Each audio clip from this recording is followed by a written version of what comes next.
وما أرسلناك إلا رحمة للعالمين.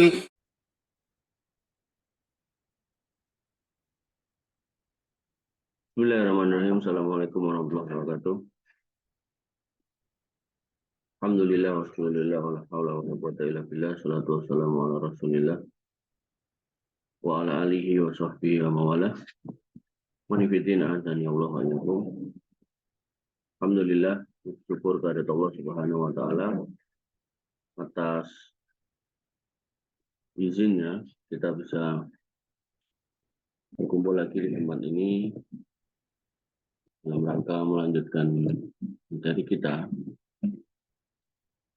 yaitu pelajaran kitab Adabul Mufrad, ensiklopedia tentang akhlak. Yang mana kitab ini, bagaimana kita sudah pahami, yaitu berisi hadis-hadis tentang akhlak. Dan para ulama itu dalam ajaran agama ini sebenarnya simpel. Ini ngomong apa, dalilnya apa, ngomong apa, dalilnya apa. Udah gitu aja. Karena agama ini ya sumbernya berdasarkan dalil, berdasarkan apa yang disampaikan Nabi SAW, dari apa yang difirmankan oleh Allah Subhanahu wa taala dalam Al-Qur'an. Udah, itu aja. Makanya Aisyah radhiyallahu anha pernah ditanya tentang Nabi SAW, dia menjawab kana khuluquhul Qur'an. Bahwasanya akhlak dia itu ya Al-Qur'an. Jadi tidak ada sumber lain dalam agama ini kecuali ya Al-Qur'an itu sendiri. Manifidina azan ya Allah wa iyyakum. Kita sampai di bab 540, yaitu dengan judul bab yatakhatta ila sahibil majlis, yaitu bab melangkahi pada pemilik majelis, atau maksudnya kepada orang yang sedang duduk. Jadi ada orang duduk, kita ngelangkah.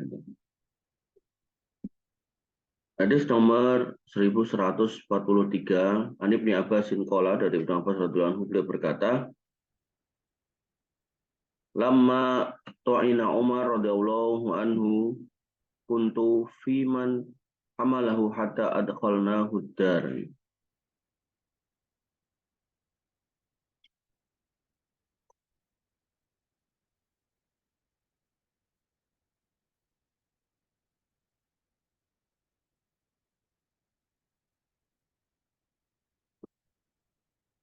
Ketika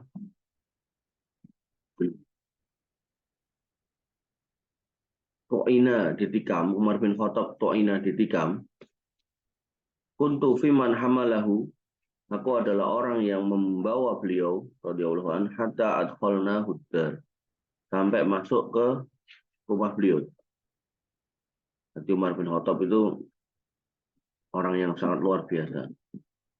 Jadi Nabi SAW dulu pernah berada di atas Gunung Uhud bersama beliau, itu adalah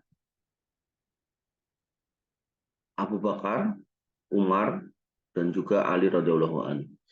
Gunung Uhud bergetar, kalau sekarang ya gempa gitu kan. Nah, kemudian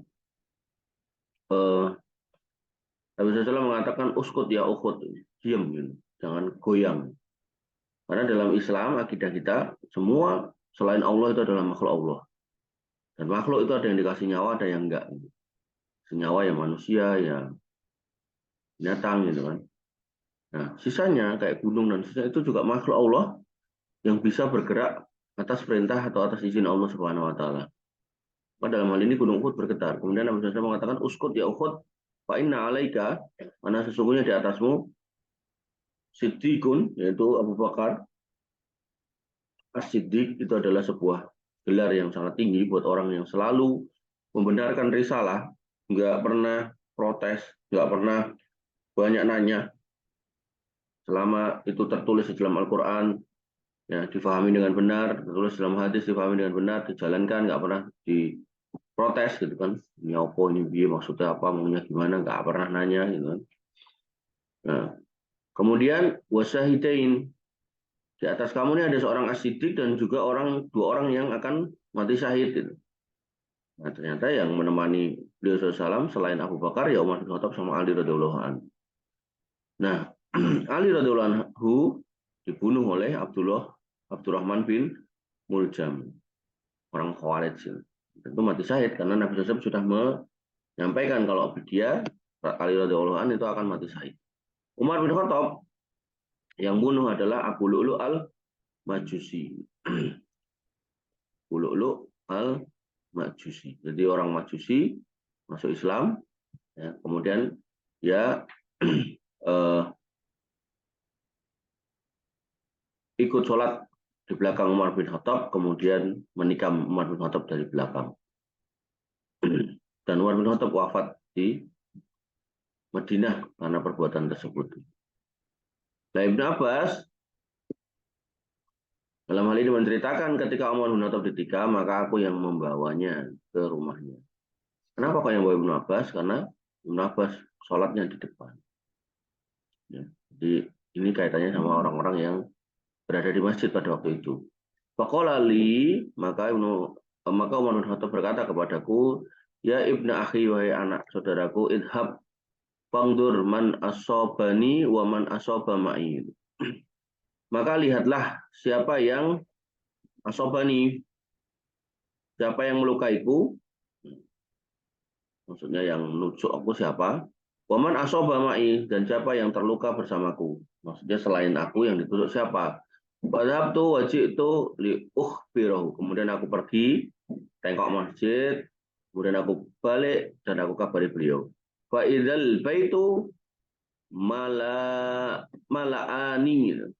dan rumahnya dalam kondisi penuh sesak, penuh orang maksudnya. Bakar itu an atakhatta riqabahum, dan aku nggak senang kalau aku melangkahi riqabahum.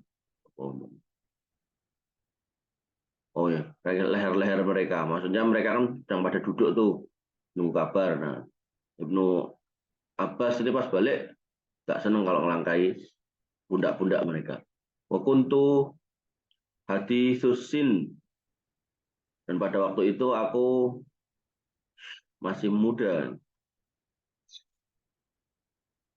Wajalas tuh kemudian aku duduk, jadi maunya ngabari ke dalam, tapi kok banyak orang. Nah, beliau Ibnu Abbas gak mau melangkahi, kemudian beliau duduk.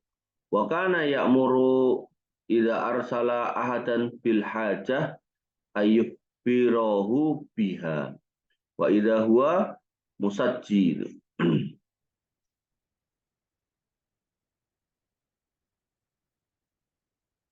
Maka kemudian beliau menyuruh seseorang, dan di antara kebiasaan Umar adalah apabila ia mengutus seorang untuk suatu keperluan, maka ia memerintahkan untuk segera mengabarkan berita kepadanya. Artinya kan Ibnu Abbas mau masuk, tertahan di depan, ya, mau melangkahin, beliau nggak mau karena itu melanggar sunnah. Nah, tapi beliau ingat bahwasanya Umar bin Khattab itu biasanya kalau nyuruh orang, ya, untuk suatu keperluan, ayah biro biha, untuk segera bisa mengabari kabarnya, jangan ditunda gitu kan. Wa idza huwa musajji, wa idza huwa musajji, dan musajji itu ya.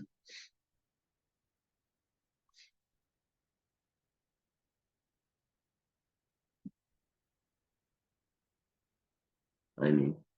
Jadi tiba-tiba Umar ditutupi dengan kerumunan orang-orang, gitu. Musajji tertutup dengan kerumunan orang-orang, nggak kelihatan Umarnya, gitu. Saking banyaknya orang.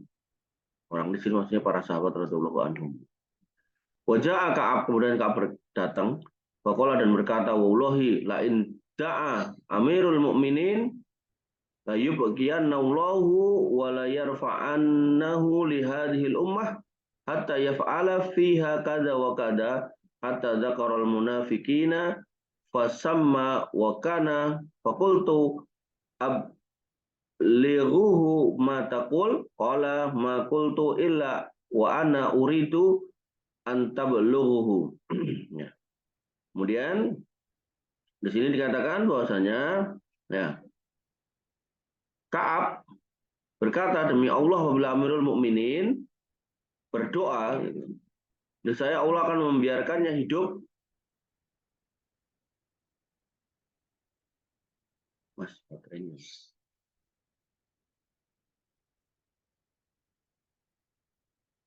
Dan mengangkatnya untuk umat ini hingga ia dapat melakukannya di dalamnya, hingga menyebut orang-orang munafik, ia menyebut nama dan kunyah-kunyah mereka.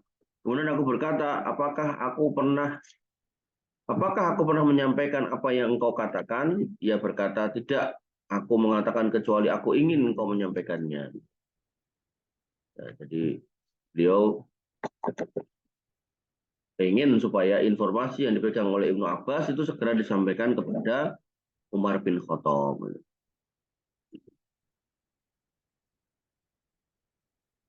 Maka Ibnu Abbas merasa ada kepentingan untuk segera menyampaikan, ya.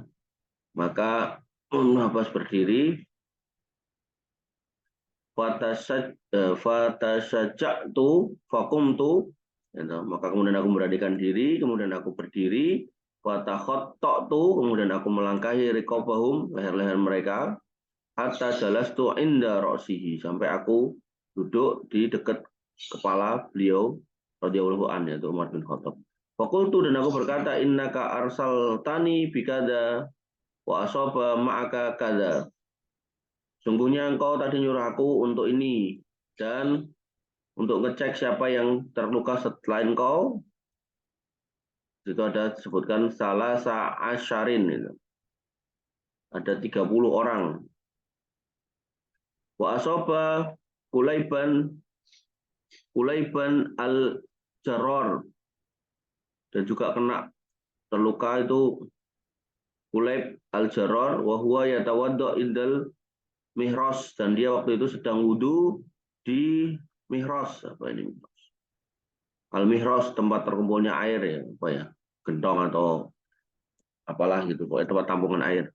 Wa inna Ka'ban, dan sesungguhnya Ka'ab yakhlifu billahi bikada, dan sesungguhnya Ka'ab bersumpah kepada Allah dengan sumpah ini.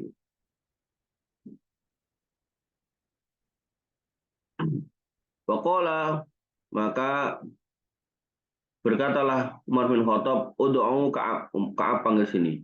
Batu iya, kemudian dipanggillah dia. Faqala ma taqul, kemudian ditanyakan kepadanya, kamu ngomong apa? Qala, Ka'ab berkata, aqulu kada wa kada, aku berkata begini-begini. Qala, maka Umar berkata, la wallah, tidak demi Allah, la ad'u walakin sakiya Umar in lam yaghfirillahu lahu. Jadi aku nggak akan berdoa seperti yang kamu mau, ya.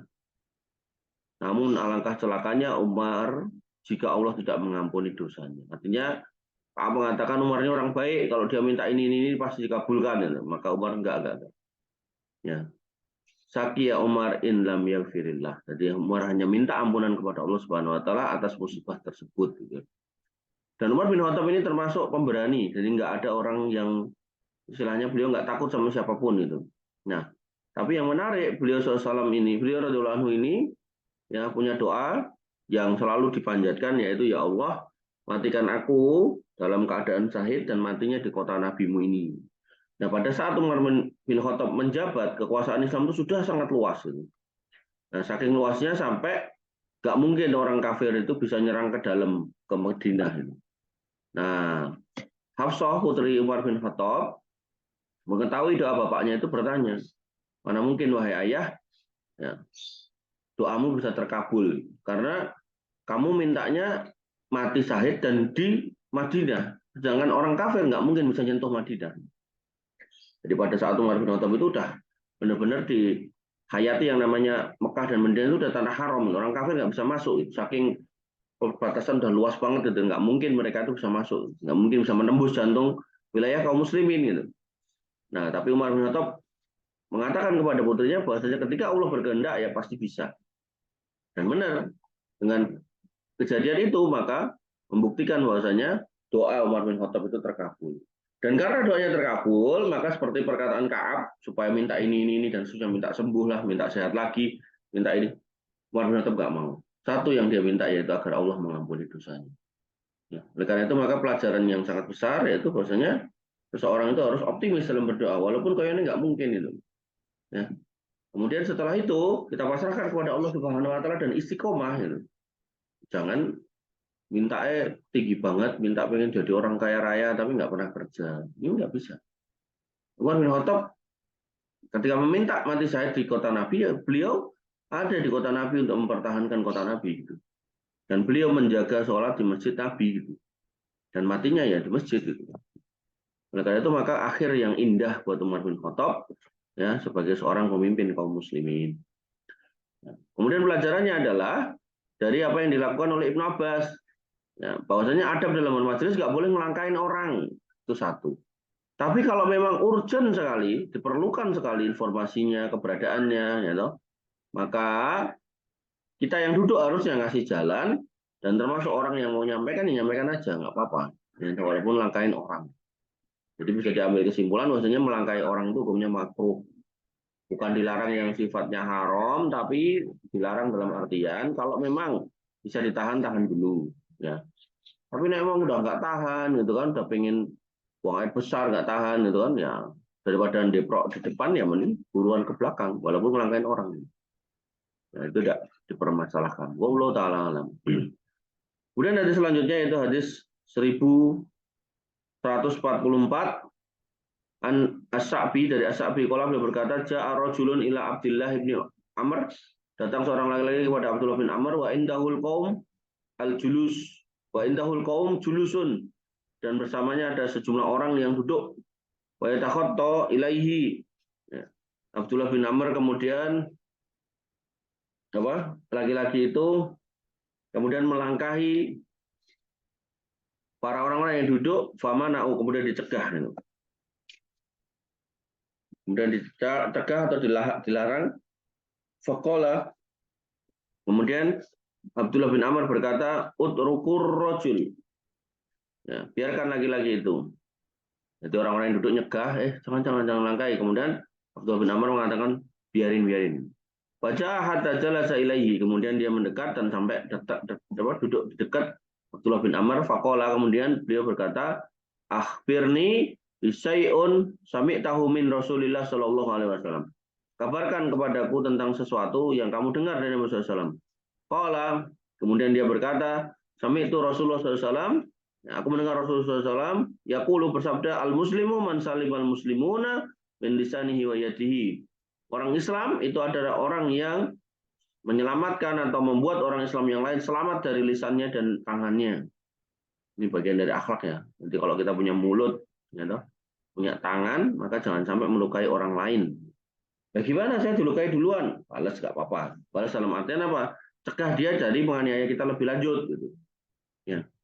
Wal muhajir, dan apa yang disebut dengan orang yang berjihad, yaitu man hajara ma nahallahu anhu, yaitu berhijrah dari apa yang dilarang oleh Allah Subhanahu wa taala. Jadi ketika kita dulu naudzubillah pemabuk, maka dengan kita sudah tidak mabuk, maka di situ kita dikatakan hijrah. Ya. Misal kita dulu berbuat syirik, kita sudah tidak melakukannya, maka itu kita dikatakan hijrah.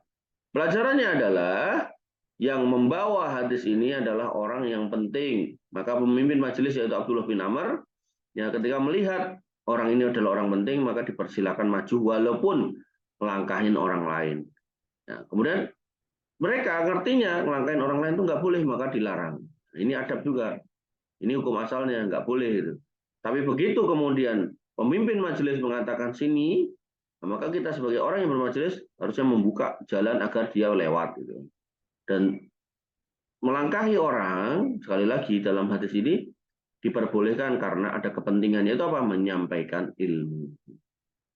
Oleh karena itu sebagusnya majelis itu biar nggak dilangkah-langkahin, dibikin jalan, dibikin gang gitu. Biar nggak dilangkah-langkahin gitu. Karena kalau nggak dibikin ya orang otomatis kesusahan. Ya, kesusahan untuk lewat, kesusahan untuk kemudian mengakses jalan, apalagi posisi sudah nggak tahan, membawa beban itu kan, pengen segera buang air besar dan seterusnya, wah ini repot banget. Ini adalah akhir dari bab 540. Wallahu taala alam. Kurang lebihnya saya mohon maaf, semoga bermanfaat. Alhamdulillah subhanakallahumma bihamdika asyhadu an la ilaha illa anta astaghfiruka wa atubu ilaik. Assalamualaikum warahmatullahi wabarakatuh.